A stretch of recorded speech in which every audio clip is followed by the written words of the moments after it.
जय हिंद मेरे प्यारे साथियों, स्वागत है आप सभी का उत्थान एकेडमी में। तो मैं अश्विनी तोमर आपको NDA, air force, navy, coast guard, जितने भी डिफेंस के एग्ज़ाम हैं जिसमें फिजिक्स आती है, ठीक है, वो मैं पढ़ाऊँगा। ठीक है, तो मैं आपको क्या पढ़ाऊँगा? फिजिक्स भी पढ़ाऊँगा और मैथ भी पढ़ाऊँगा।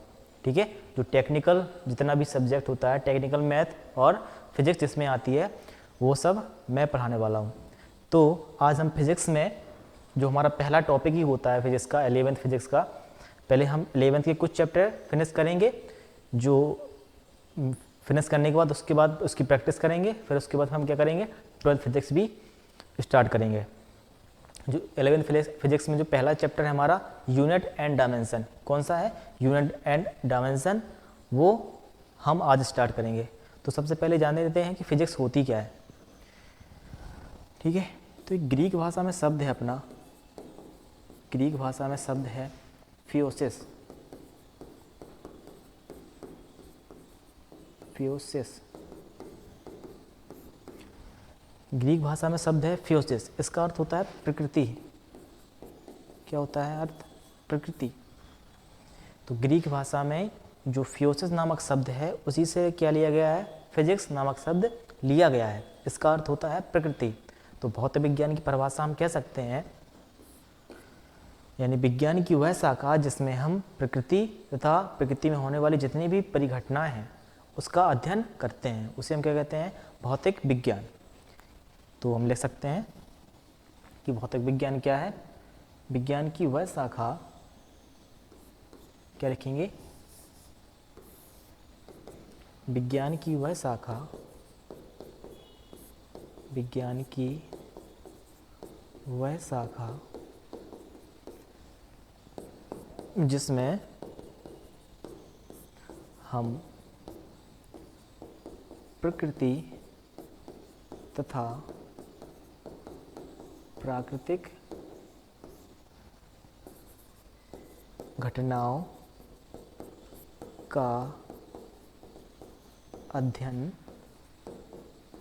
करते हैं, उसे क्या बोलते हैं? भौतिक विज्ञान। उसे भौतिक विज्ञान कहते हैं, उसे भौतिक विज्ञान कहते हैं। क्लियर? तो भौतिक विज्ञान क्या है? विज्ञान की वह शाखा जिसमें हम प्रकृति तथा प्राकृतिक घटनाओं का अध्ययन करते हैं, उसे क्या कहते हैं? भौतिक विज्ञान। क्लियर? तो ग्रीक भाषा में शब्द क्या है? एक फियोसिस, जिसे क्या कहते हैं? प्रकृति कहते हैं। तो जो फियोसिस नामक शब्द से क्या लिया गया है? फिजिक्स, जिसे हम क्या कहते हैं? भौतिक विज्ञान या भौतिकी। क्लियर? तो भौतिक विज्ञान की परिभाषा समझ में आई। ठीक है, तो अब भौतिक विज्ञान की एक परिभाषा और है। क्लियर? भौतिक विज्ञान में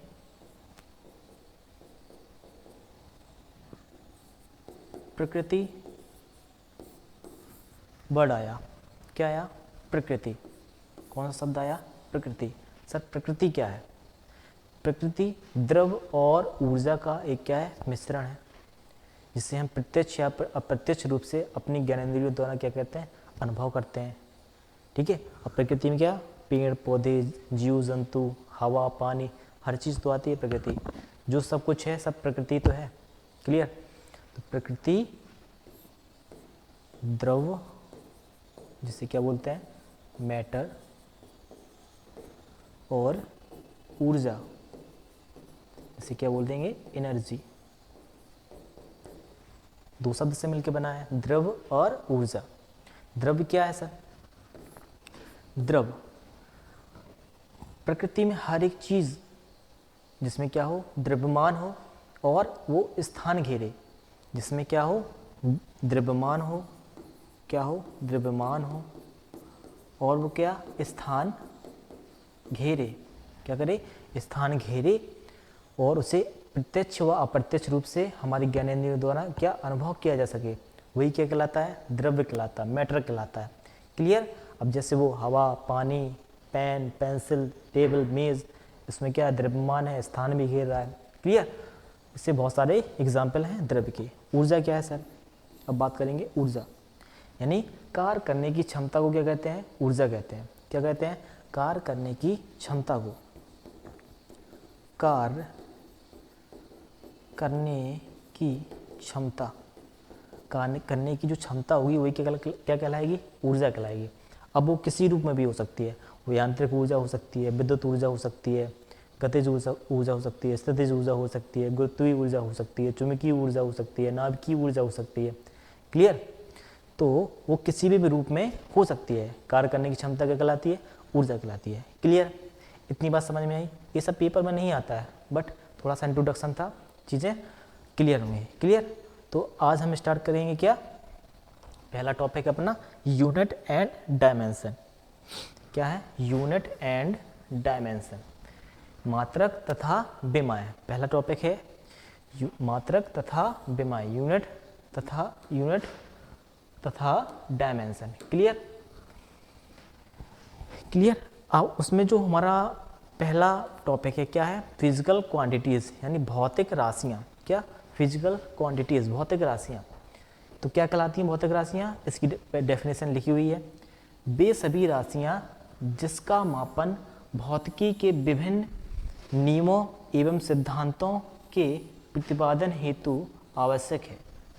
वे सभी राशियाँ, यानी भौतिक विज्ञान के अंतर्गत जितनी भी राशियाँ आएंगी, वे सभी राशियाँ जिनका मापन भौतिकी के विभिन्न नियमों एवं सिद्धांतों के प्रतिपादन हेतु आवश्यक है।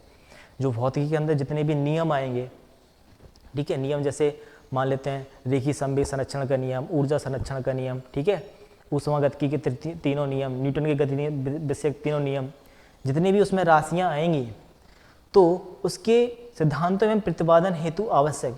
अब जैसे मान लेते हैं कि ऊर्जा संरक्षण का नियम आया, ठीक है, तो ऊर्जा को तो ना उत्पन्न किया जा सकता है ना ही नष्ट किया जा सकता है, बल्कि एक रूप से दूसरे रूप में बदला जा सकता है। जैसे मान लेते हैं ऊर्जा गतिज ऊर्जा है, ठीक है, के, ठीक, गतिज ऊर्जा के बराबर हाफ mv² होता है ना, तो इसका मात्रक क्या होता है ऊर्जा का? जूल। ठीक है, कार्य का मात्रक जूल होता है, इसी प्रकार ऊर्जा का मात्रा भी क्या होता है? जूल। जूल राशि कैसे आई, इसका प्रतिपादन कैसे हुआ? तो ये सभी हम क्या करेंगे? भौतिक राशियों के रूप में अध्ययन करेंगे। तो जैसे बोला एग्जाम्पल में लंबाई, क्या बोला? लंबाई, समय, ताप, विद्युत धारा आदि। ठीक है, लंबाई कैसे मापेंगे, समय कैसे मेजर करेंगे, देखेंगे किस में मापेंगे, ताप किस में मापेंगे, विद्युत धारा किस में मापेंगे। क्लियर? तो भौतिक राशियाँ समझ में आई। वे सभी राशियाँ जिनका मापन भौतिकी के विभिन्न नियमों एवं सिद्धांतों की प्रतिपादन हेतु आवश्यक है, क्या कहलाएंगी? भौतिक राशियाँ कहलाएंगी। क्लियर? उसके एग्जाम्पल होंगे लंबाई, समय, ताप, विद्युत धारा आदि। क्लियर? समझ में आया? अब इसी के अंतर्गत फिजिकल क्वांटिटीज दो भागों में बांटा गया। किसमें? दो भागों में। एक तो फंडामेंटल क्वांटिटीज, एक ड्राइव्ड क्वांटिटीज। फंडामेंटल क्वांटिटीज यानी मूल राशियाँ, और ड्राइव्ड क्वांटिटीज यानी व्युत्पन्न राशियाँ। ठीक है, तो फंडामेंटल क्वांटिटीज क्या है और ड्राइव्ड क्वांटिटीज क्या है, यानी मूल राशियाँ क्या हैं और व्युत्पन्न राशियाँ क्या हैं। ठीक है, तो मूल राशियाँ की बात करेंगे। मूल राशियाँ वे सभी राशियाँ जो क्या हों, अपने आप में स्वतंत्र हों, यानी अपने आप में क्या हों, बॉस हों। वे सभी राशियाँ जो अपने आप में क्या हों, स्वतंत्र हों, या वो किसी पे निर्भर ही ना करें, वे सभी क्या कहलाएंगी? मूल राशियाँ, यानी फंडामेंटल क्वांटिटीज कहलाएंगी। मुक्ता एसआई पद्धति में 7 मूल राशियाँ हैं। कितनी? 7। जैसे मैंने आपसे कहा लंबाई, मैंने आपसे कहा द्रव्यमान, मैंने आपसे कहा समय, मैंने आपसे कहा ताप। क्लियर? तो मूल राशियाँ मुख्यतः कितनी है? 7। लंबाई, समय, द्रव्यमान, ताप, विद्युत धारा, ज्योति तीव्रता और मोल। कितनी बताई मैंने मूल राशियाँ? 7। एक तो लंबाई, द्रव्यमान, समय, ताप, 5 विद्युत धारा,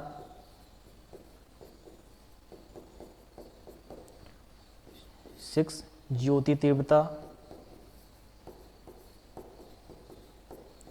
और 7 नंबर पदार्थ की मात्रा, पदार्थ की मात्रा। क्लियर? कितनी बताई मैंने मूल राशियां? 7। कौन कौन सी? एक तो लंबाई होगी अपनी, दूसरा द्रव्यमान, समय, ताप, विद्युत धारा, ज्योति तीव्रता और पदार्थ की मात्रा। ये जो 7 राशियां हैं अपने आप में क्या हैं? स्वतंत्र हैं, किसी पर निर्भर नहीं है। ठीक है, अपने आप में क्या है? ये बॉस है, ये किसी पर निर्भर नहीं होती हैं। ठीक है, तो मूल राशि समझ में आई। तो इसकी परिभाषा ले सकते हैं। परिभाषा क्या लिखेंगे? लिखेंगे वे सभी राशियां, वे सभी क्या? वे राशियां जो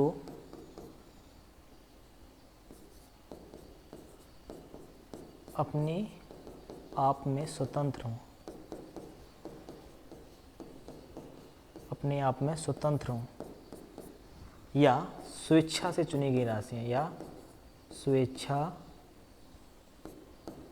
से चुनी गई राशियां, चुनी गई राशियां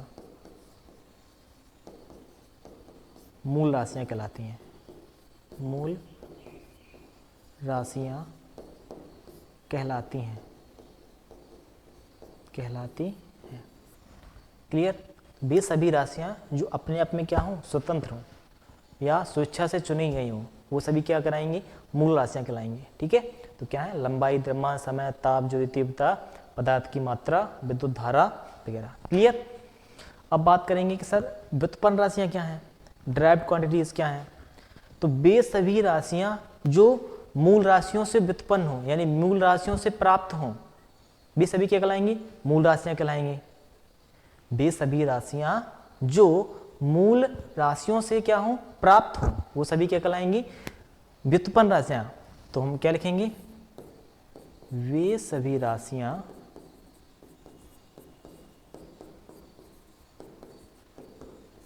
जो मूल राशियों से प्राप्त हो, मूल राशियों से प्राप्त हो, व्युत्पन्न राशियां कहलाएंगी। व्युत्पन्न राशियां कहलाती हैं। जैसे मैं आपसे कहूं आयतन, जैसे मैं कहूं आपसे आयतन,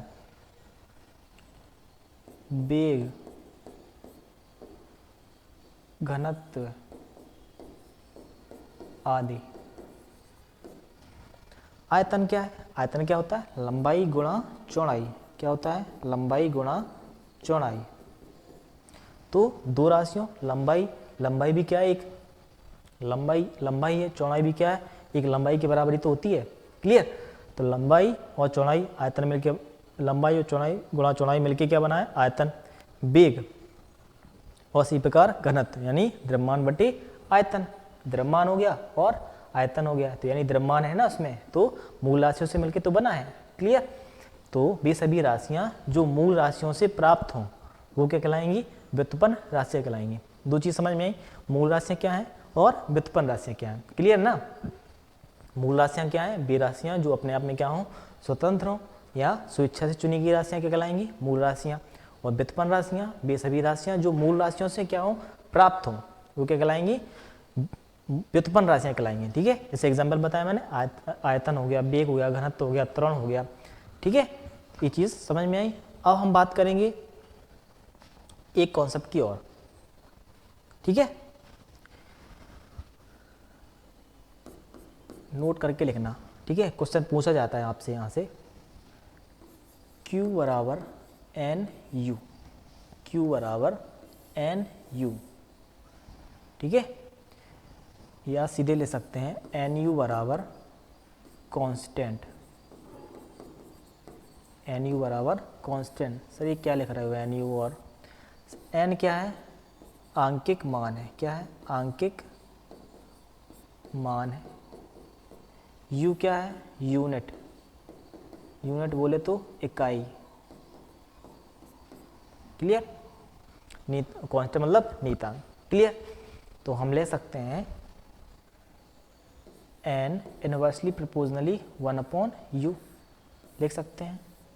सर ये क्या लिख दिया, n इनवर्सली प्रोपोर्शनली u, इसका अर्थ मतलब क्या है?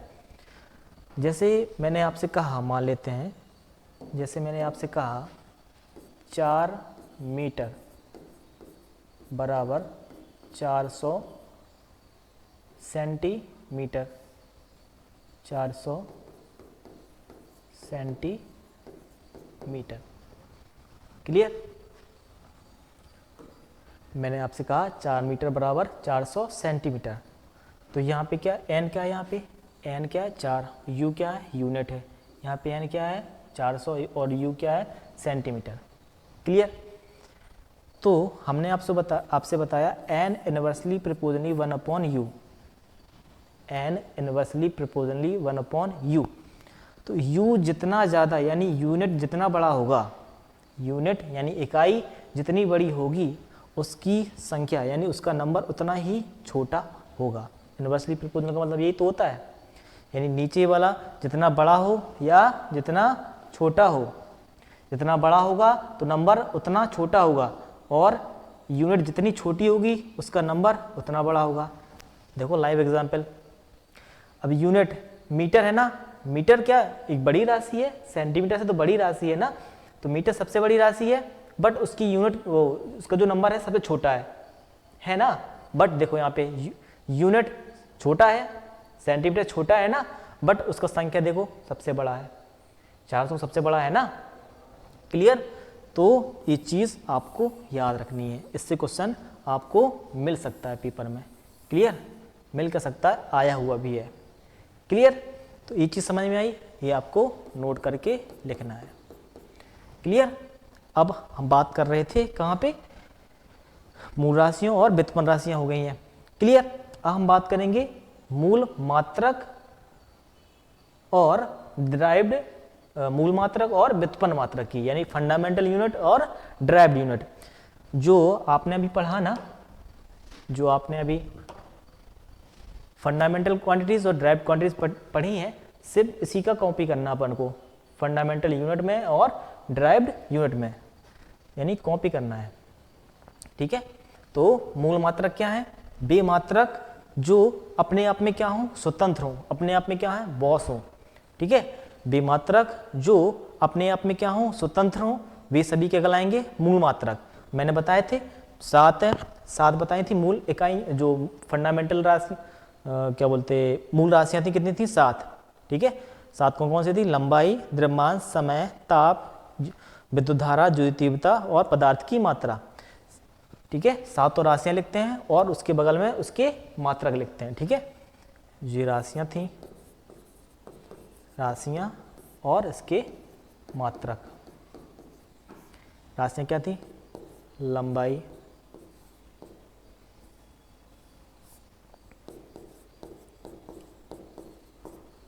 इसको किससे मापेंगे हम? मीटर। अब बात करेंगे द्रव्यमान, इसको किलोग्राम में मापेंगे। अब बात करेंगे समय, समय को सेकेंड में मापेंगे। क्लियर? लंबाई को मीटर में, द्रव्यमान को किलोग्राम में, समय को सेकेंड में। अब बात करेंगे ताप, ताप से पहले विद्युत धारा, विद्युत धारा, इसको एम्पियर में, किसमें? एम्पियर में। और अब बात करेंगे ताप की, ताप को केल्विन में, किसमें? केल्विन में। क्लियर? अब ज्योति तीव्रता, ज्योति तीव्रता, इसको कैंडेला में, किसमें? कैंडेला में। और लास्ट पदार्थ की मात्रा, पदार्थ की मात्रा को हम मोल में, किसमें? मोल में। लंबाई को मीटर में, द्रव्यमान को किलोग्राम में, समय को सेकंड में, विद्युत धारा को एम्पियर में, ताप को केल्विन में, ज्योति तीव्रता को कैंडेला में, पदार्थ की मात्रा को मोल में। तो कितनी राशियां हुई? 7।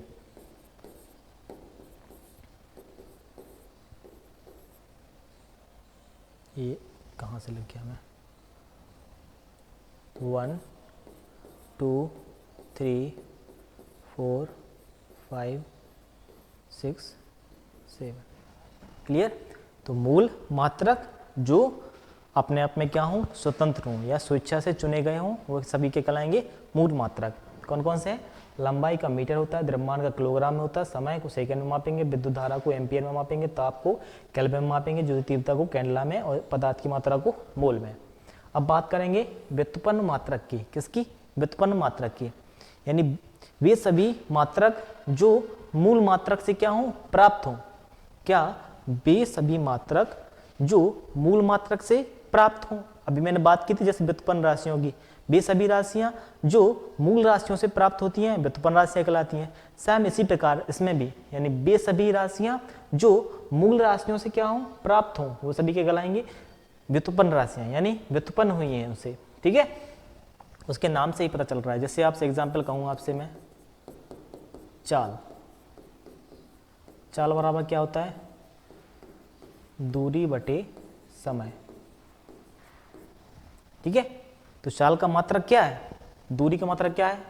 मीटर में। दूरी को किसमें मापेंगे? मीटर। और समय को किसमें मापेंगे? सेकंड में। किसमें? सेकंड में। तो चाल का मात्रक मीटर प्रति सेकंड। क्लियर? जैसे मैंने आपसे कहा आयतन। आयतन क्या होता है? लंबाई गुणा चौड़ाई गुणा ऊंचाई। अरे यहाँ पे हमें गलत बता गया, लंबाई किसका? आयतन का। लंबाई गुणा चौड़ाई गुणा ऊंचाई। क्लियर? चीज याद रखना, ठीक है, वो हो जाता है। क्लियर? तो आयतन लंबाई गुणा चौड़ाई गुणा ऊंचाई। तो लंबाई को भी किससे मापेंगे हम? मीटर से मापेंगे। चौड़ाई को भी किससे मापेंगे? मीटर से मापेंगे। ऊंचाई को किससे मापेंगे? मीटर से। तो डैट कहने का मतलब ये है, किसका मात्रक क्या होगा? Metre cube. क्लियर? तो वे सभी राशियां यानी वे सभी मात्रक जो मूल मात्रक से क्या हों, प्राप्त हों, वो सभी के कहलाएंगे व्युत्पन्न मात्रक कहलाएंगे। ठीक है, इस ढेर सारे एग्जाम्पल हो सकते हैं। जैसे घनत्व ले लो। घनत्व यानी द्रव्यमान बटे आयतन। द्रव्यमान को किससे डिनोट करेंगे? किलोग्राम से। आयतन को मीटर क्यूब से, यानी किलोग्राम पर मीटर क्यूब। क्लियर? इतनी बात समझ में आई? तो मूल राशि समझ में आई और व्युत्पन्न राशि समझ में आई। उससे रिलेटेड मूल मात्रक और व्युत्पन्न मात्रक की बात करेंगे। ठीक है, अब आगे बढ़ते हैं।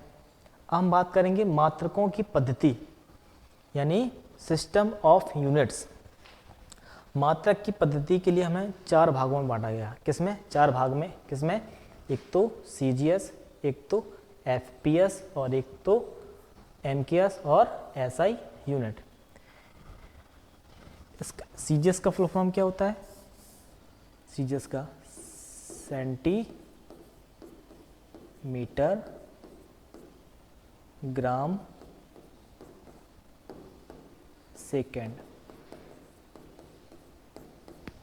एफपीएस में फुट पाउंड सेकेंड। एमकेएस में मीटर किलोग्राम सेकेंड। और ऐसा यूनिट इसको बोलेंगे इंटरनेशनल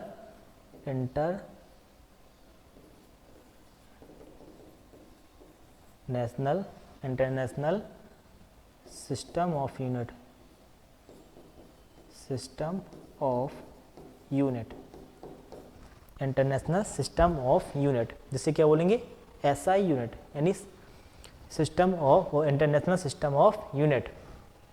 ठीक है, अब हम बात करेंगे कि सीजीएस यानी सेंटीमीटर ग्राम सेकेंड, जिसमें हम लंबाई को किसमें? सीजीएस पद्धति में लंबाई को सेंटीमीटर में और द्रव्यमान को ग्राम में और समय को सेकेंड में मापते हैं। ठीक है, अब जो दूसरी आती है इसमें लंबाई को फुट में मापेंगे, द्रव्यमान को पाउंड में मापेंगे, समय को सेकंड में मापेंगे। क्लियर। अब एमकेएस पद्धति में जो लंबाई को किस में मापेंगे, मीटर में, द्रव्यमान को किलोग्राम में, समय को सेकंड में मापेंगे। क्लियर।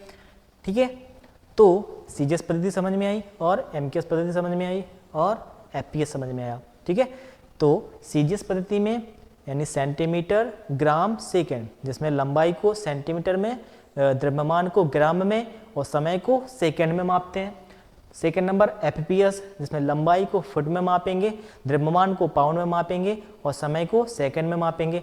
अगला आया एमकेएस, तो जिसमें लंबाई को मीटर में मापेंगे, द्रव्यमान को किलोग्राम में मापेंगे और समय को सेकंड में मापेंगे। क्लियर, इतनी बात आपको समझ में आई होगी। तो यहाँ से एक क्वेश्चन बनता है कि सिस्टम ऑफ यूनिट में ऐसी कौन सी राशि है जो सब में क्या हो, सेम हो। ऐसी कौन सी राशि है जो सब में क्या हो, समान हो। तो इसका आंसर है समय। समय को सीजीएस पद्धति में हम सेकंड में मापते हैं, समय को एफपीएस पद्धति में भी क्या, सेकंड में मापते हैं, समय को एमकेएस पद्धति में भी क्या, सेकंड में ही मापते हैं। देखो, ठीक है, और एसआई पद्धति में भी क्या, समय को सेकंड में मापते हैं। इतनी बात समझ में आई। बोलो, एसआई पद्धति की जो खोज सन 1971 में की थी। क्लियर, सन 1971 में एसआई पद्धति की खोज हुई। क्लियर, तो सीजीएस पद्धति समझ में आया, एफपीएस समझ में आया और एमकेएस भी समझ में आई। अब बात करेंगे एसआई यूनिट की। किसकी, एसआई यूनिट की। एसआई पद्धति में मूल मात्रक। क्लियर, एसआई पद्धति में 7 मूल मात्रक होते हैं। 7 मूल मात्रक होते हैं। कितने होते हैं, 7 मूल मात्रक और 2 पूरक मात्रक होते हैं। क्या, पूरक मात्रक। 7 मूल मात्रक होते हैं और 2 पूरक मात्रक होते हैं। ठीक है, अब हम लिखते हैं कि कौन कौन से 7 मूल मात्रक होंगे और कौन कौन से 2 पूरक मात्रक होंगे। क्लियर, तो इसको यहां पे रखते हैं।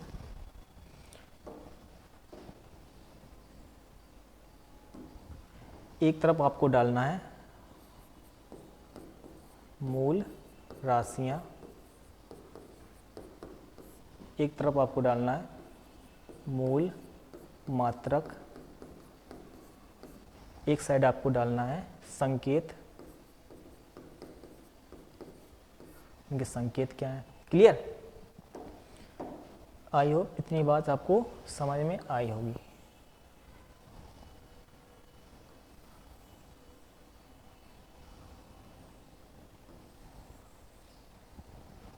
क्लियर,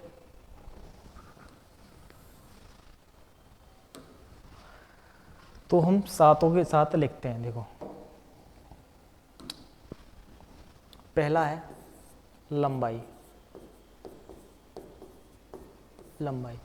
लंबाई का मूल मात्रक क्या भी, मीटर। इसका संकेत क्या होता है, एम।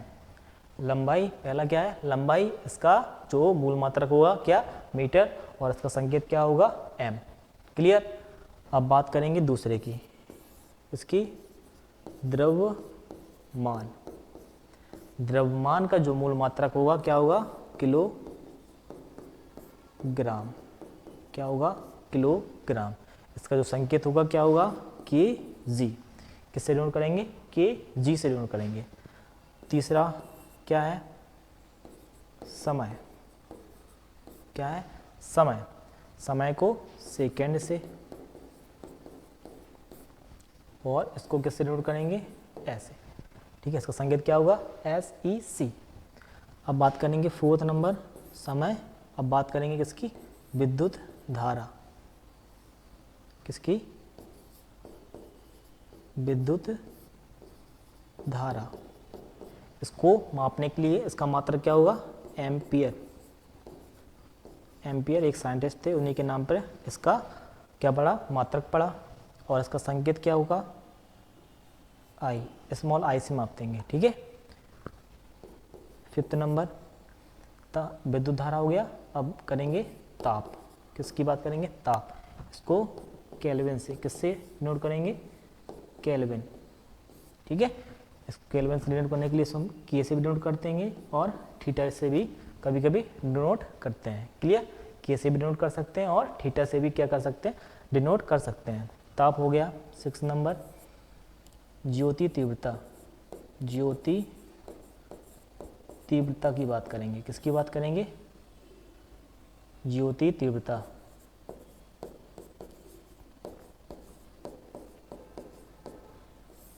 ज्योति तीव्रता, इसको किससे, इसका मात्रा क्या होता है, कैंडेला, क्या होता है, कैंडेला। तो इसको डिनोट करने क्या है तरीका, सी डी, किससे डिनोट करेंगे, सी डी से, क्लियर। अगला बचा मेरा अपना 7 नंबर, क्या, पदार्थ की मात्रा, क्या, पदार्थ की मात्रा, किसकी मात्रा, पदार्थ की मात्रा। इसको किससे डिनोट करेंगे, मोल, क्लियर, मोल से डिनोट करेंगे, ठीक है। इसका जो मात्रा जो संकेत होगा वो भी क्या होगा, मोल।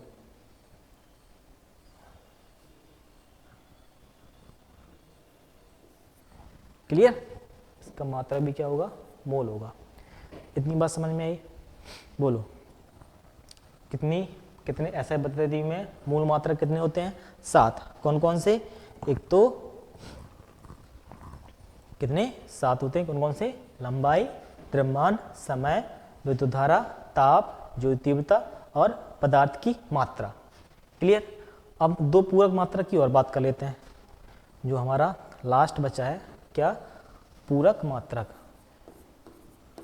पूरक